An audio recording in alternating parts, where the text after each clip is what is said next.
Well, I said I wasn't going to make a video out of this, but I guess I am. Hey folks, it's Ben.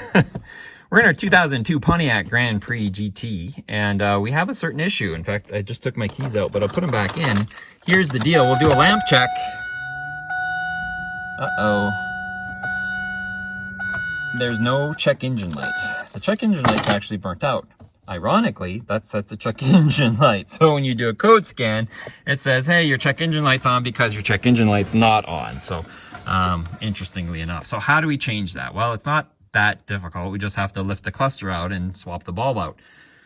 Okay, so how do you do that? So this is actually, you remove your lower panel and that lets you get this thing out. This is the front cover of your Grand Prix. And if you've been to a junkyard or two, you can practice. But long story short, it's held on with an infinite amount of clips. So you just have to slowly pull at it as you walk around. Unfortunately, this one's been off enough that it doesn't come off very hard. And is actually a little rattly after you get down to it. But you pull it out everywhere, and I might need to, there we go, pull the ashtray out if you can. Get this out of the way. There's enough little nooks and crannies that you can actually pull at it, and it actually comes off all the way. There's no screws that hold it on. I might need to tilt my wheel down. That helps get stuff out of the way as well. And then we can actually just lift this component out. Your hazard light might need to go down. I'm gonna pay for that later, I know. Oh, and we have some switches too. Yep, there's my paying for it.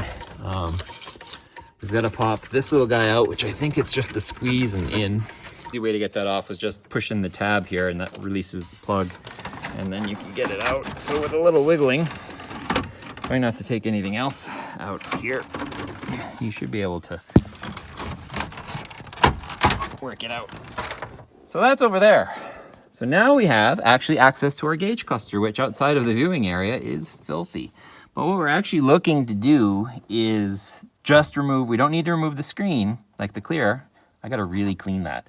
But we have the big Phillips there, big Phillips there, and it looks like it's a snap in down below. So those might be the two we need to tilt this thing forward and get access to the back. And if we look close, we can see our check engine light is right above the temperature gauge. And so that's the bulb we'll need to change. So the two screws are out, simple, just a basic Phillips screw. This should, I don't know if it comes up and tilts out. And there we go, just lift up a little bit and it comes out. And there should be enough string to let us pull it out because I had to put this thing together at one time. Let's put the blinker down so we have access. And really what I need is just access to this side. And yep, and we have these little gray turn things. I'll go show you on my donor dash exactly what we're dealing with here. Ooh, and a signature. RB, whoever that is. Hello. Here we have the gauge cluster out of my 96 Bonneville. And notice it's very similar, even with the white, to the Grand Prix. And so if we flip it over, this is what we're dealing with here is these little connectors are where the, I'm going to call them idiot lights, but status lights are located. And so they actually just unclick. You turn them like a switch. Hardly, apparently.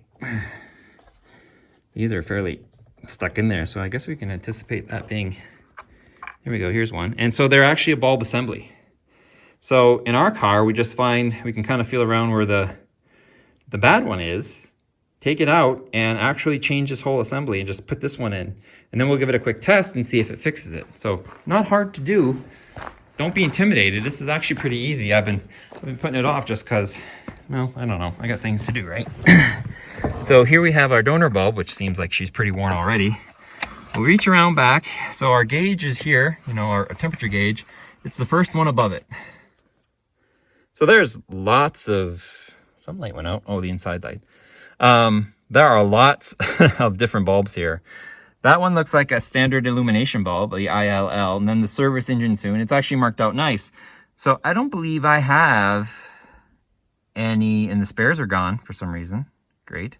And that's the temp gauge. It's there. It's cool. It's kind of neat to visit. But long story short, what we need to do is change our service engine soon light. I don't think I have anyone on the Bonneville that size, so I think our best solution, I'm going to go take a quick peek, but we might need to go ahead and steal a bulb from another light that's not as important. And what I'm thinking is the security light, since that's never been an issue for this car yet. And if it's not going to now, it probably isn't going to later. And then I'll order a bulb that'll be right eventually. Good news, everybody.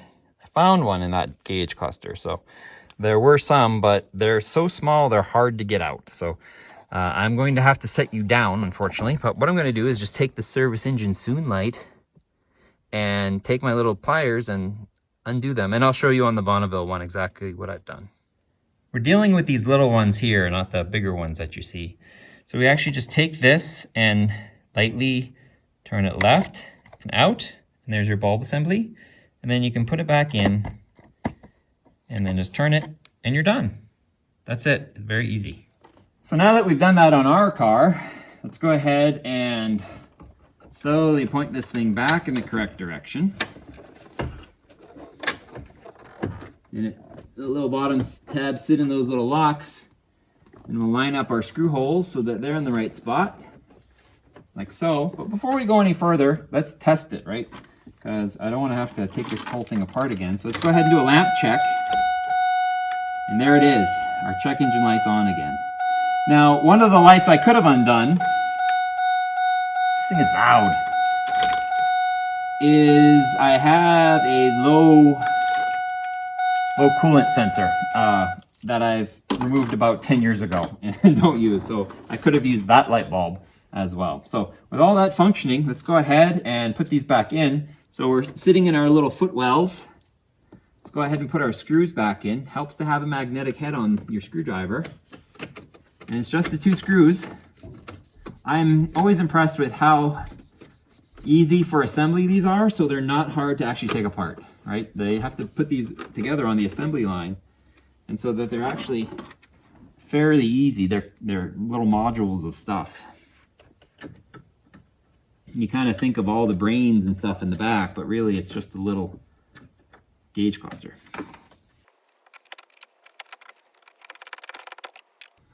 Those are in. Next, I'm going to grab a paper towel and clean this mess up. So give me 10 seconds for that.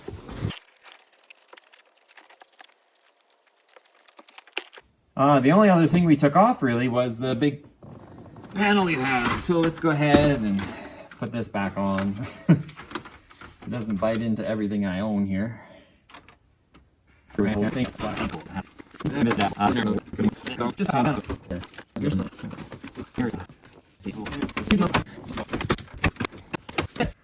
Now when I took my key out, I guess, so it wouldn't be so loud. Now our light works. Yes. Perfect. Was that working without the... Wow, it never does that without this little zip tie. Maybe we broke it better. Anyway, if you folks have any questions on changing a bulb on your instrument panel, let me know, but it's not hard. You can do this. I'll have those part number somewhere. And thanks for watching. Ask questions, leave comments. Turbo 231's where you want to get all this fun stuff. And I will see you next time. Why do I keep taking the keys out of this? Here, I'll roll the cards now and you can enjoy this cards playlist. Check engine light, please. Check the light.